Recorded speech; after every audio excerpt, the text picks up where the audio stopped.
Un extenso y complejo cierre tuvo la COP25, una cumbre climática que estuvo marcada por las críticas al desempeño de Chile como líder del encuentro. Si bien se avanzó en la reducción de emisiones de gases contaminantes, la ministra del Medio Ambiente y presidenta de la COP25, Carolina Schmidt, reconoció que se quedó en deuda con el planeta. Para hablar sobre los desafíos que quedaron pendientes, nos acompaña Ricardo Bochart, director del Fondo Mundial para la Naturaleza en Chile. ¿Cómo está, Ricardo? Bienvenido. Hola, Gonzalo. Buenos días. Buenos días. Ricardo, bueno, preguntarle, quedamos en deuda. ¿Cuál es la evaluación que se hace de esta COP25 que ha recibido muchas críticas? Sí, a ver, recordemos que es un proceso, ¿no es cierto? Después de París viene la próxima COP que va a ser en el Reino Unido y estas son COP preparatorias y la verdad que antes de esta COP salieron informes científicos muy potentes y que explican muy claramente que necesitamos llegar a 1,5 grados. Por lo tanto, se aumentaron mucho las expectativas, ¿no es cierto? La gente estaba en la calle, había marchas en el planeta. Por lo tanto, creímos que en esta COP iba a haber un gran acuerdo por la ambición. Y eso es lo que no ocurrió. Hubo avances, pero no hubo un gran acuerdo por la ambición. Y básicamente los países más contaminantes, los mayores emisores, Estados Unidos, Japón, China, India, no se quisieron comprometer a más. Claro, acá lo que no se llegó a un acuerdo fue el mercado de carbono, que está en el artículo 6 principalmente, y acá donde también se recibieron muchas críticas también a la presidencia de Chile en esta COP, donde no llegó a acuerdos también más importantes, más urgentes que lo que pedía finalmente la ciudadanía mundial. Exactamente. A ver, obviamente al asumir el liderazgo, ¿no es cierto?, uno tiene una responsabilidad, pero en general la verdad que no se le echa la culpa tanto al presidencia, porque en el fondo son acuerdos muy difíciles. Pensemos, ¿no es cierto?, que tratar de convencer a estos grandes emisores, ¿no es cierto?, de cambiar, hay muchos factores en juego. Es decepcionante y básicamente decepcionante porque nos queda mucho trabajo por delante antes de la COP en Glasgow. La COP 26 del 2020 es la COP clave. Y lo que queríamos era terminar, y quizás la gente que entienda, el artículo 6 es cómo se usan los mercados para efectivamente reducir emisiones, pero sin usarlo como una excusa para no reducir. Para entender un poco, ¿de qué se trata este mercado de carbono que había que llegar a un acuerdo? Sí. A ver, la idea es, ¿no es cierto?, usar los mercados para reducir las emisiones. El susto que tenemos organizaciones como la nuestra es que efectivamente no se reduzca, ¿no es cierto?, netamente, simplemente de Estados Unidos, ¿no es cierto?, se pase la cuenta a Brasil y que los dos países anoten la reducción. Pero lo que queremos es que el planeta como un todo se reduzca. Por lo tanto, es muy importante usar estas herramientas, pero usarlas bien. Y lo que había que acordar eran la regla de uso, y eso es lo que no se pudo cerrar, y era uno de los desafíos de la presidencia, ¿no es cierto?, y que unos compromisos, y que no pudo ocurrir en esta COP. Ricardo, y queda la tarea para el año que viene. ¿Y por qué no se pudo cerrar? ¿Por qué esa...? Nuevamente, estos países grandes emisores, ¿no es cierto?, se niegan, ¿no es cierto?, porque obviamente son los que más caros les va a salir.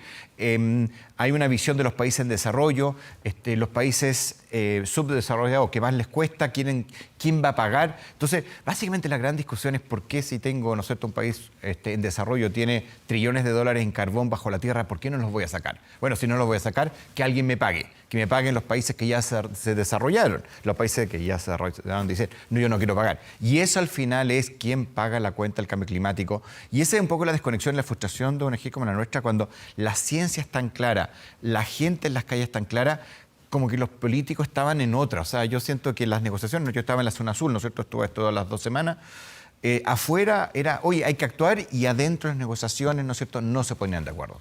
Al parecer, por lo que tú manifiestas, Ricardo, es como que no se escuchaba finalmente el grito de la ciudadanía, porque hay manifestaciones en todo el mundo por un mejor cambio climático, pero se escuchaba hasta las afueras de esta COP donde se desarrolló la COP25, sino que en la sala interior donde estaban la gente que tomaba las decisiones no escuchó. Exactamente, y ese es el gran gap, o sea, la gran disparidad. Entonces, la ciencia habló claramente y dice, tenemos que estar acá. La gente, ¿no es cierto?, Fridays for Future, manifestación en el planeta, y los negociadores de algunos países no lo entendieron. Pero también llama la atención, por ejemplo, hay un stand de Estados Unidos, que es el 70% del PIB, que se llama We're Still In, nosotros todavía estamos adentro, ¿no es cierto?, y que básicamente ellos quieren un acuerdo, pero el gobierno federal, ¿no es cierto?, de Trump no se quiere comprometer. Y eso pasa en todos estos países desarrollados o grandes emisores, que la gente o hay población importante que quiere comprometerse y los negociadores, por alguna razón, no están haciendo. O sea, hay como una disonancia de lo que se dice para afuera a lo que también los acuerdos que se logran adentro. Exactamente. Como que yo me quedé con la sensación de que los negociadores de estos países no sentían una presión por llegar a un acuerdo, como creo que todo el resto sí lo siente. Sí, bueno, ¿qué se puede sacar en limpio de lo bueno? ¿Cuáles son los acuerdos que se lograron? Sí. A ver, un acuerdo muy importante se incluyó los océanos. ¿Ya? Y básicamente los países tienen que cuidar los océanos y tienen que contabilizar los océanos. Eso es algo que peleó la presidencia de Chile para incluir los océanos. Acuérdense que esta iba a ser la Copa Azul y eso se logró. También se logró una transición justa, equidad de género, un respeto para las comunidades indígenas. Eso también fue un acuerdo, ¿no es cierto?, de la presidencia. Y finalmente el gobierno de Chile que hizo algo muy interesante, que trajo a los ministros de Ciencia, trajo a los ministros de Finanzas, de Hacienda, trajo a los ministros de Energía y tuvo reuniones paralelas de energía. Y sobre todo quiero destacar que por primera vez en 25 años los ministros de Hacienda, que son los que tienen la billetera en todos los países, estuvieron presentes. Y eso me parece un hito muy relevante, porque al final, y nos pasaba cuando Chile quería comprometerse a más, Hacienda, ¿no es cierto?, que maneja el presupuesto de la nación, decía no cuesta. Entonces, que hayan estado ahí, hice una declaración muy potente que declaran que no tienen capacidades dentro de los ministerios de Hacienda para entender los temas socioambientales, por lo tanto les cuesta mucho evaluar y asignar presupuesto y eso lo van a cambiar. Y esos son señales potentes y creo que puede ser uno de los legados de la presidencia de Chile. Bueno, eso es lo que se logró. Lo que no se logró está este artículo 6 del mercado de carbono y qué otros... La ambición. Lo que queríamos, ¿no es cierto?, una gran ambición. De todas maneras, hay 51 países que sí se comprometieron, 144 países que sí se comprometieron a una mayor ambición y el resto no. Y eso queríamos que hubiera un párrafo. ¿Qué queda ahora? Entonces, en marzo todos los países firmantes del Acuerdo de París tienen que presentar sus compromisos ambiciosos, pero no están bajo un paraguas obligado que sean ambiciosos. Cada uno puede presentar un poco más que lo que tenía antes. Y eso por eso queríamos más ambición. Y nos queda entonces prepararnos para que se implemente París después del 2020. Y eso, entonces, este año tenemos que trabajar en eso. O sea, no están bajo un paraguas, no están bajo un parámetro para todos los países. Cada uno finalmente actúa de acuerdo a su interés. Un poquito más. Y eso básicamente no alcanza. Eso sabemos que no nos lleva en la trayectoria 1,5, nos lleva quizá a 2 o 3 grados. Y ese es el problema, porque la sumatoria de todos los compromisos nacionales no suma los 420 gigatones que nos quedan por emitir.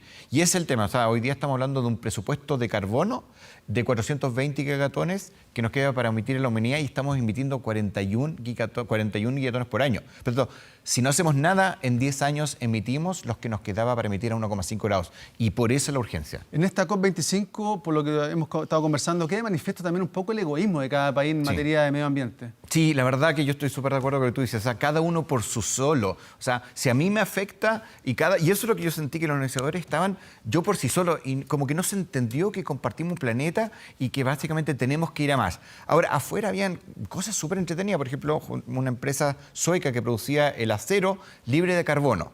O otra empresa como IKEA que estaba ya hablando de cómo extender la vida de los productos para no emitir. Entonces, afuera y adentro me parecía que habían 10 años de diferencia entre lo que estaban pensando los negociadores, egoísmo total, es cómo está la billetera, cómo va mi pequeño país, como si no estuviera inserto un planeta, y afuera donde estábamos discutiendo que tenemos que todos arremangarnos. ¿Falta conciencia de parte de los líderes mundiales en el materia de medio ambiente? En estos países que yo les digo, sí, indudablemente, porque están, y también está Australia, está Brasil, hay muchos países que están pensando solo en ellos y no están pensando que el planeta es uno, es finito y ellos tienen un rol que hacer. Algunos han manifestado que esta COP25 ha sido un total fracaso.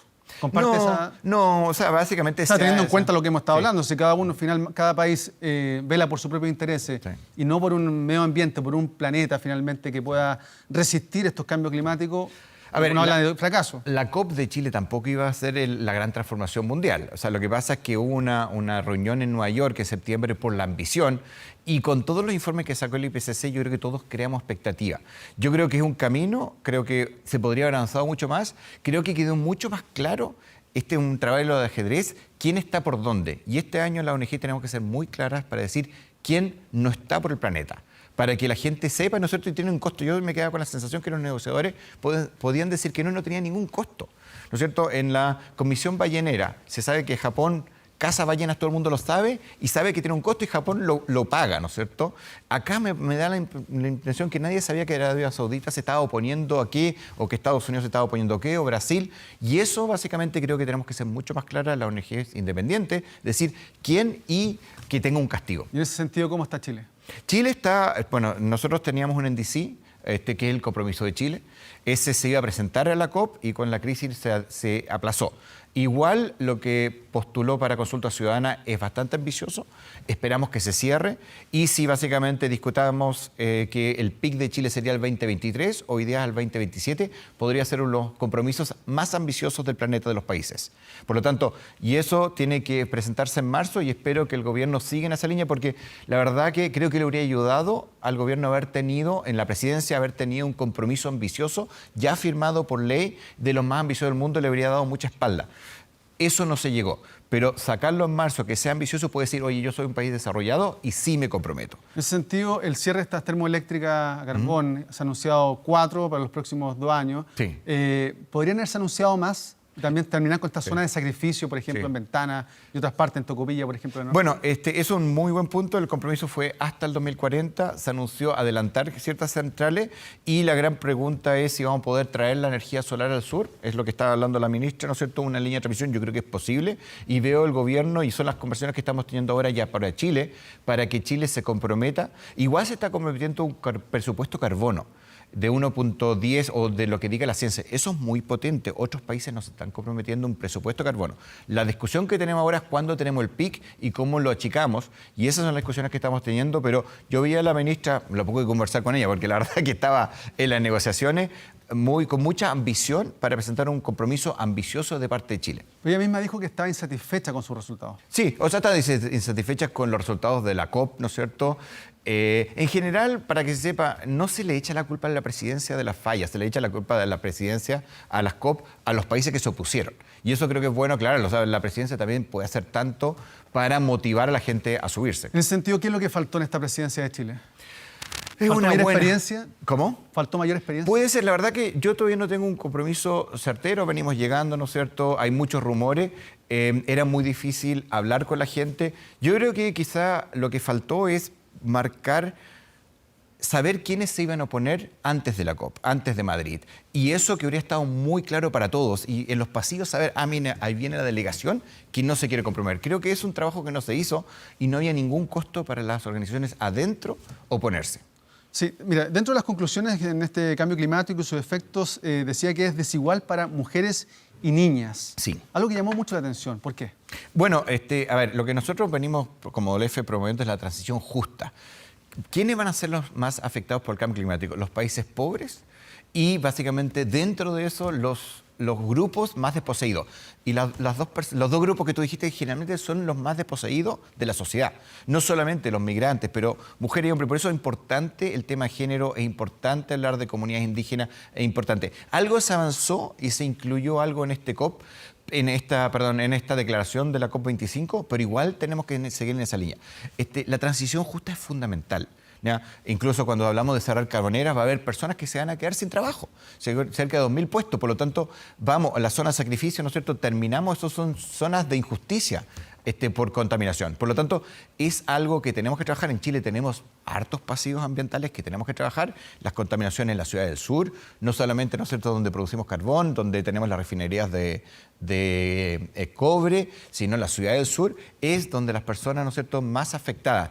Y dentro de eso, las primeras listas son las mujeres y el género de las niñas. Dentro de estos también acuerdos, muchos llamaron que fueron mínimos, que Sí. hubo Sí, poca, un poco. por ejemplo, fueron insuficientes para el planeta. Sí. ¿Tú compartes esta apreciación? Absolutamente. Lo que pasa es que era la ambición. Lo que queríamos es que el 100% de los países firmantes digan, ¿sabes qué? Tenemos que irnos a 1,5 grados. Eso es y cueste lo que cueste. Y eso es lo que no ocurrió. Pero igual un grupo importante de países lo dijeron, Chile lo está diciendo en su propio compromiso, pero no lo dijo como grupo. Y por eso es que falló esta COP. Queríamos que fuera y básicamente nos queda un año para hacer esto. Antonio Guterres de Naciones Unidas dijo que estaba decepcionado Sí. con los resultados de esta COP25. No, yo creo que estamos todos. Y es la ambición y el artículo 6, creo que lo cubrimos. O sea, el artículo 6 tenía que salir de esta COP y no se alcanzó a firmar. Y la ambición, ¿no es cierto?, que era el líder de las Naciones Unidas. Y para que la gente entienda, ¿no es cierto?, nuevamente, tenemos que reducir un montón de toneladas y hoy día nadie está haciendo cargo. Entonces, no sé, pues es como vamos a hacer un balón y hay que traer 10 lechugas y llegan 2. y nos faltan las otras 8 y nadie dice quién las va a traer y entonces no vamos a tener la leche que va a comer. Claro, se ha hablado acá en esta COP25 de emergencia climática, pero finalmente no se actuó de esa manera. Exactamente. Ese es el punto. Estamos en emergencia climática, los científicos lo dijeron, necesitamos actuar. Salió el informe de entre 1,5 y 2, dijeron, oye, sí, es terriblemente diferente. Salió el informe de océano, es terriblemente diferente. Y no sacó. Estos países, y que creo que hay que individualizarlos mucho más, no quisieron actuar. Y a mí me parece una visión muy egoísta. Claro, y el eslogan también era, es tiempo de actuar ahora. Es tiempo de actuar ahora. Pero Y no eso es lo que ocurrió. Y por eso estamos todos arrastrando, insatisfechos. Volvimos a la casa frustrados porque eso no ocurrió. Claro, se habló más de la cuenta tal vez.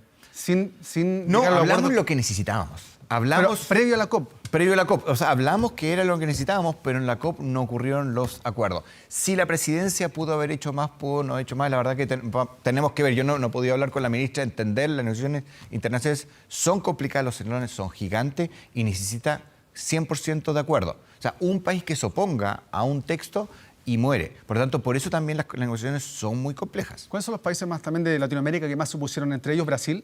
Brasil fue el que lideró la oposición. Los otros países no, querían, básicamente la posición de Latinoamérica es, bueno, ¿quién va a pagar esto si nosotros no somos culpables? Y eso ahí es donde los países en desarrollo dicen, oye, ya, pero yo puedo pagar tanto. La Unión Europea también es de los que destacamos, como que quieren más acuerdos, están dispuestos a poner más fondos, ¿no es cierto?, en los fondos existentes. Para entender cómo ellos dicen, yo pago tanto, ¿cómo es el pago? ¿Pago Bueno, se ponen instalando fondos, más, por ejemplo, el ¿va reforestando? No, se ponen fondos, hay una cuenta corriente que es el GEF y el GEF, que son dos grandes fondos que necesitan billones y trillones de dólares y que después ellos tienen su propia gobernanza y se van asignando. Chile ganó casi 62 millones de dólares para reforestar a través de postular estos fondos y eso va a significar que vamos a restaurar. Recordemos que en Chile queremos 500.000 hectáreas, el gobierno está ofreciendo 200.000 hectáreas. Por lo tanto, esos fondos que se van postulando sirven para después reforestar en los países que no tuvieron la culpa de hacerlo, ¿no es cierto? Y necesitan más ayuda para solucionar los problemas. Ok, Ricardo Bochard, director de WWF Chile, muchas gracias por estar acá en la mañana informativa. Encantado. Esté muy bien. Vamos a una